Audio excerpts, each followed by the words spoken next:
Hey, what's up, my people? Back again with no gimmicks or no catchphrases. So, a couple days ago, I was thinking that when I was going to make this video, it was going to be reasons why you can't lose weight. And this applies to that, but I didn't want to just limit it to that one thing because it applies to multiple things. So, a conversation I had kind of sparked this. It wasn't even really necessarily the conversation that sparked it, but what I heard. Um, so basically, somebody that I know was trying to lose weight or wants to lose weight, but she couldn't help but to bring up, you know, all of the things in the past, all of the things that led her to this point. And so without further ado, I'm just going to dive right into it because the first thing, if we are talking about losing weight and any other thing, but I'm trying to make this sound real sexy. So if you're trying to lose weight, no matter how much you weigh even more when you have baggage. That's right. One thing that is stopping you from making desired changes is because you bring all this baggage with you, man. You know, if I can go from example to example. So like if you want to stop doing drugs, you say, "Oh, but I've been an addict my whole life. My dad was an addict, you know, my dad had high blood pressure. It runs in the family. Trust me. You know, you bring all of this with everything from the past. So I never had any luck with love. I never had any luck with women. Never had any luck with men. And you just pile it on up, pile it on up, pile it on up. Entertaining a narrative, which is interesting. Entertaining a narrative that you don't want to give life to, but you do give life to it. All right. So that's what's fixated on your mind.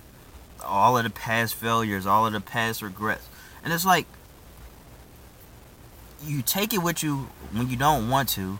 It doesn't serve you, but it's at the forefront of your mind.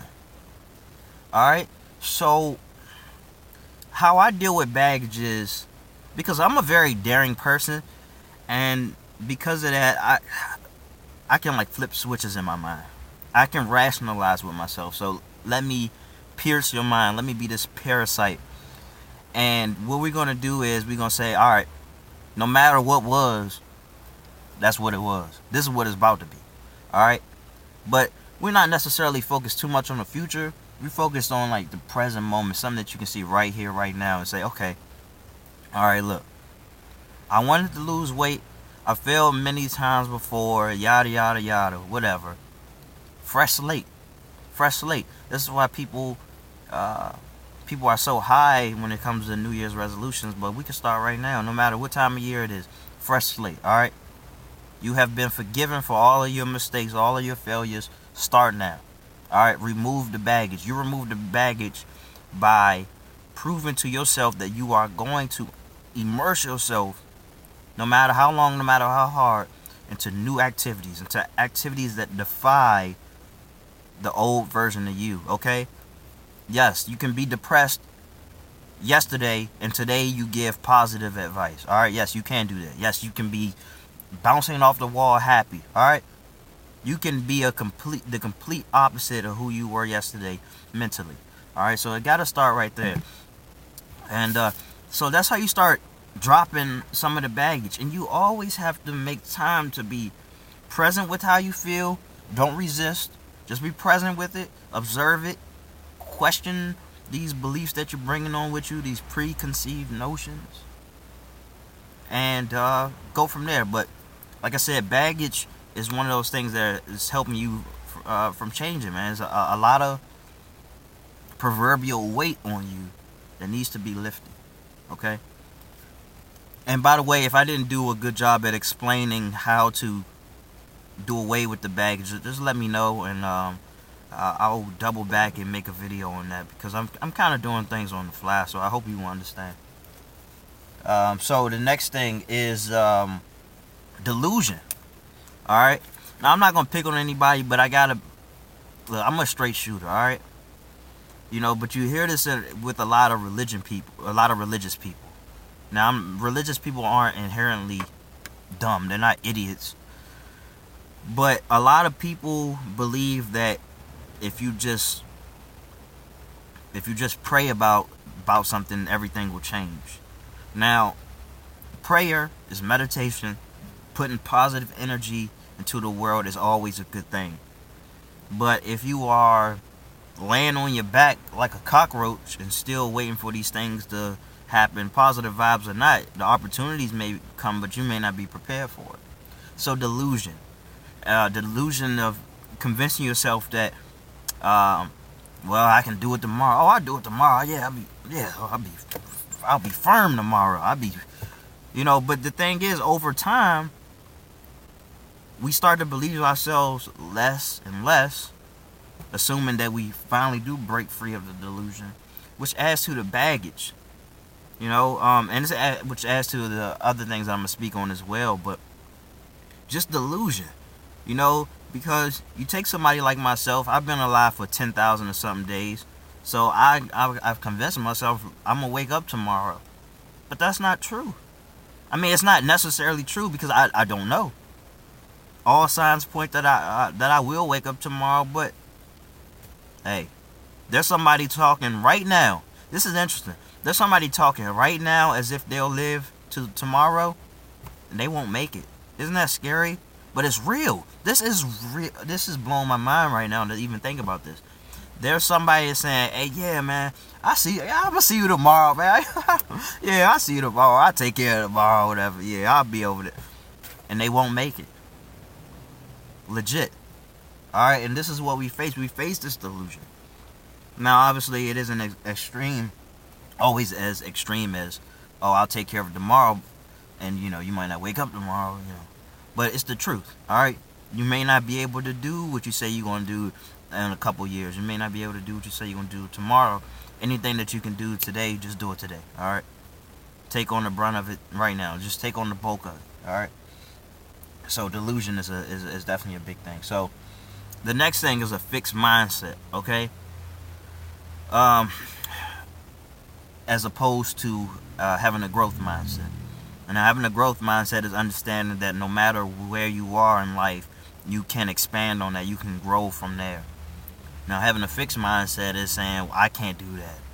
Or, yeah, easy for him to say, or yeah, he could do that because he's him and I'm me. But you can always redefine what it means to be you by not having such a stronghold on these things. By not having such a stronghold on who you say you are, especially if you don't want to be this thing. I could understand even more so if you like who you are and you say, this is what I'm going to be. And I'm like, okay, well, fine. Alright, I give you that. Alright, if you love being an author, you love being a YouTuber, you say, this is all I'm going to be. I mean, fine. If you're happy with it, you're happy with it. But if you're miserable and saying, all I'm going to be is a low-level cook or a low-level accountant, and all I'm going to be is looked over, all I'm going to be is something negative, something that you don't necessarily want to be, that's a fixed mindset, alright?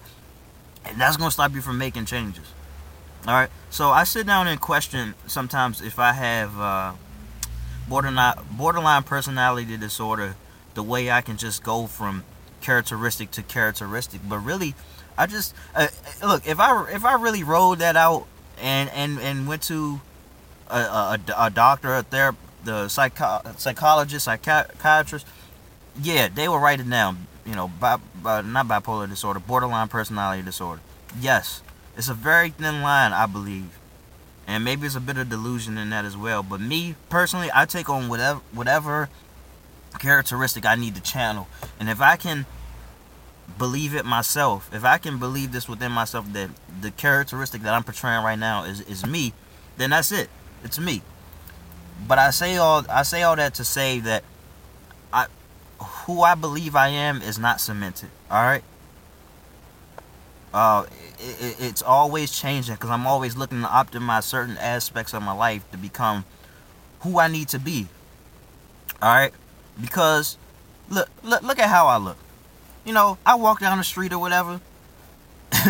As a black man, people gonna think I'm a thug. White people, Asians, they gonna think I'm a thug. They may think I'm a thug. I've gotten the looks. I've gotten the treatment. I got the treatment yesterday. I've gotten the treatment yesterday. I get the treatment, but it's because I'm so high on myself. I think highly of myself, and I know who I truly am. And I'm always expanding. I'm not worried about that low level shit, man.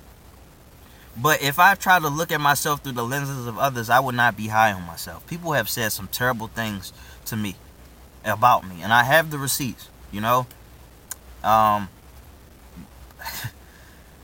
I was just, this may not be the time for it, but I just would like to say, like, when I'm down, it's the positive words that get me up. And when I'm up, it's the negative things that keep me there. I'm like, okay. Oh, actually, because I'm going to do a video about how you belong, and there's just a little interesting story that I want to talk about. See, because I have a lot of interesting perspectives as a black man in America that I think it would be pretty interesting to tell, and I just got to get it out there because I'm sure others relate. But a fixed mindset. At one point in time, I did try to see myself as a gangster, as a thug or whatever, and I still have a little bit of that personality in regards of, like, in regards to not just putting up with everybody's shit. You know what I'm saying?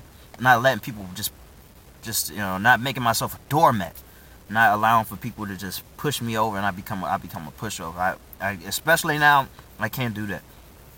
All right, I'm somebody's father. All right, and as somebody's father, I'm always looking to advance as much as I possibly can, so it never gets to a point where my daughter has caught up with me and she's looking for guidance and I don't have anything for it. So I'm always looking to expand on that. But you have a fixed mindset, you say, this is who I am, this is who I'm always going to be, then you are capping your upside and you are ruining your potential for change. Alright? Change is a great thing. It's inevitable. Only humans resist change when it's nature. Alright? It's natural.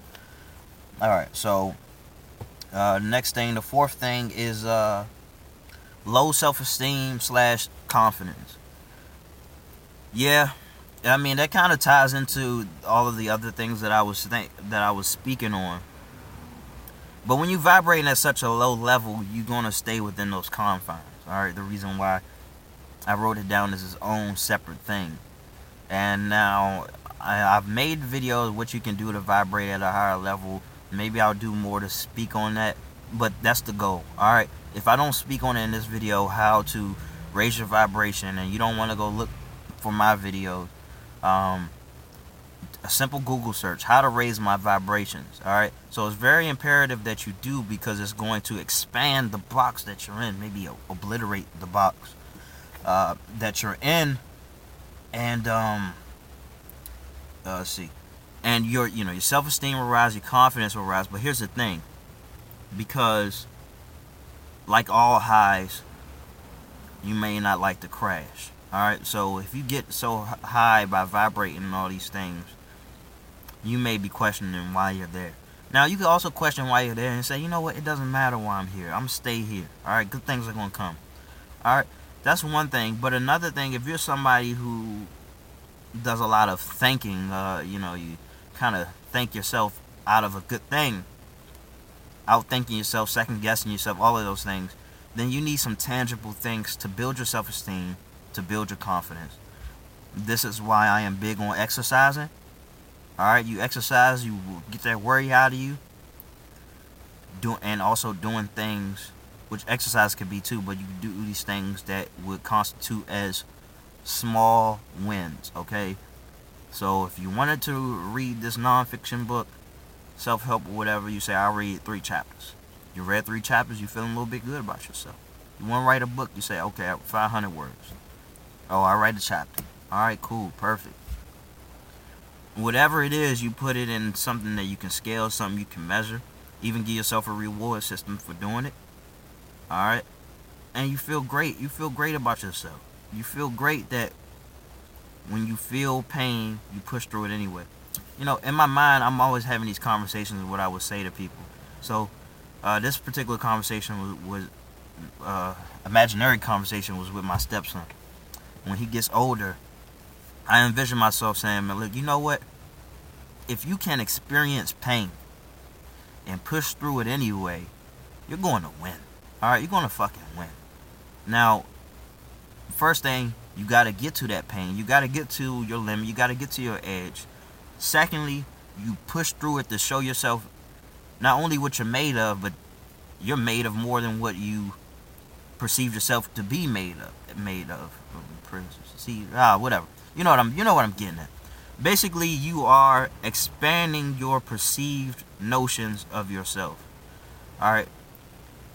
So this will boost your confidence, your self-esteem, all of these things, and then it will translate to other aspects. You take on this mentality and you go to other great things. Okay, so that's how it works. A snowball effect, if you will. All right.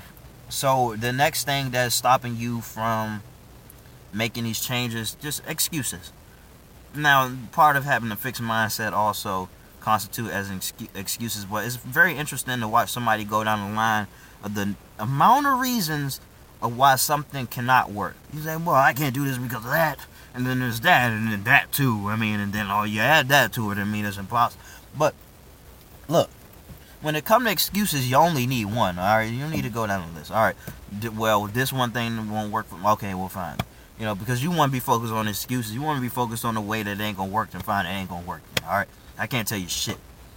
But if you have the mindset of somebody who's going to focus on how it can work, then likewise, you only need one reason why it will work. One piece of hope. One opportunity to make this thing work. All right, especially if you look around and you're trying to embark on a particular journey, you're trying to do something that other people have done, then you just look at them and say, oh, okay, well, what has this person done, and what has this person done, and this, so it's like, it works both ways. That's the interesting thing about life, opposite and equal reactions, and yada yada, as above and so below. So if there are reasons why it can work, then there are reasons why it can. All right, typically. All right, see, and then a person who makes excuses and lives in delusion, all these things, they would say, well, try jumping to the moon off of 1 foot, or just try to jump off the ground and see if you can make it to the moon. See, tell me how that's gonna work. And that's what people do to rationalize how something ain't gonna work. They compare it to something that is just extremely extreme. And then that's what they use to keep themselves with the loser mentality, And it's like, bruh, be rational, be realistic here, okay? Don't say something is impossible if it's clearly possible. Alright, we don't need to be talking about moons and jumping to it, alright? Let's be real. Compare a real with a real. Alright, so the next thing, you're too comfortable. If you're like me, it doesn't take much to be comfortable, okay? I mean, it's very simple for me as a Taurus, as a guy who has dealt with trauma. Fill me up. Fill me up. Give me some food. Women. Put some women into my life. Music. Television. Whatever it is. Give me that and I'm just good. Stimulation, man. Stimulation is a straight killer. And, like I was saying about when you experience pain and you push through it, you obviously get to see what you're made of, and you have an expansion of how you see yourself. But also, you create a new comfort. So I do a bunch of uncomfortable things. All right. So sometimes I will walk outside on a day like today with just a t-shirt. All right. I take cold showers. I already told you about that. I do exercise, and very quickly do you get to a point where it's not comfortable anymore, and you keep pushing through it anyway. There's something internal. There's a certain mindset you have to do these things. You have to understand why you're doing these things, why you're trying to push through the pain. What's the use of it all? And there's been many times where I sat down when I thought of working out or something, and then I'll say, well, what's the point? What's the point of doing this, huh? I ain't trying to be no bodybuilder or nothing, But I understand the detriment of being too comfortable. All right, because it's very easy to be comfortable. All right, you don't even have to be in the best financial situation anymore. I mean, god damn. It's so easy. It's so simple. It's somewhat cheap, you can binge watch Netflix. You don't have to worry about cable. Just overdose on McDonald's and some soda. That's it. You got a woman around you who want to have sex with you. Look how simple that is. We can pretty much all of us can have it. And if you're watching this, chances are you can probably have that right now.